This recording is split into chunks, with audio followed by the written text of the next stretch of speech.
Back quotation Kanguva back quotation మూవీతో చేదు అనుభవాన్ని ఎదుర్కొన్న హీరో సూర్య దీంతో ఇప్పుడు తన ఆశలన్నీ back quotation retro back quotation మూవీపై పెట్టుకున్నారు. కార్తీక్ సుబ్బరాజ్ దర్శకత్వం వహించిన ఈ సినిమాని 2D ఎంటర్టైన్మెంట్ బ్యానర్ పై జ్యోతిక సూర్య నిర్మించారు. సూర్య అభిమానులు భారీ అంచనాలు పెట్టుకున్న ఈ మూవీకి సంతోష్ నారాయణ్ సంగీతం అందించారు.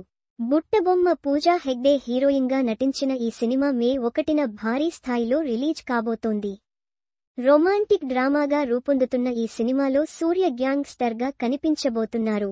ఈ సినిమాతో ఎలాగైనా సాలిడ్ బ్లాక్ బస్టర్ని దక్కించుకోవాలనే ఆలోచనతో ఉన్నాడు.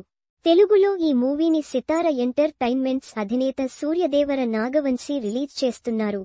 తెలుగు రైట్స్ కోసం రూ. 9 కోట్లు వెచ్చించినట్టుగా తెలుస్తోంది.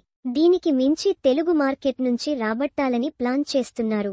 రీసెంట్గా సెన్సార్ పూర్తయింది. ఏ సర్టిఫికెట్ లభించింది. 2 గంటల 48 నిమిషాల రన్టైమ్ని లాక్ చేశారు.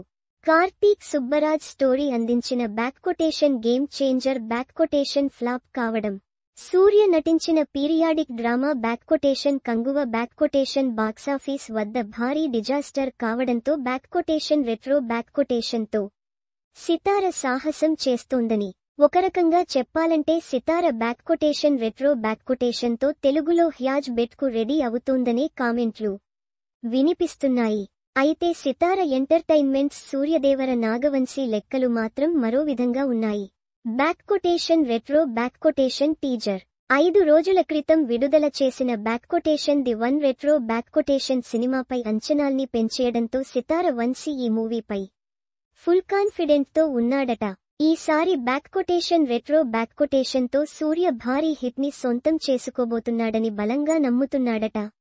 తెలుగులో పెట్టిన పెట్టుబడికి మించి రాబడుతుందనే గట్టి నమ్మకంతో వంశీ ఉన్నారట.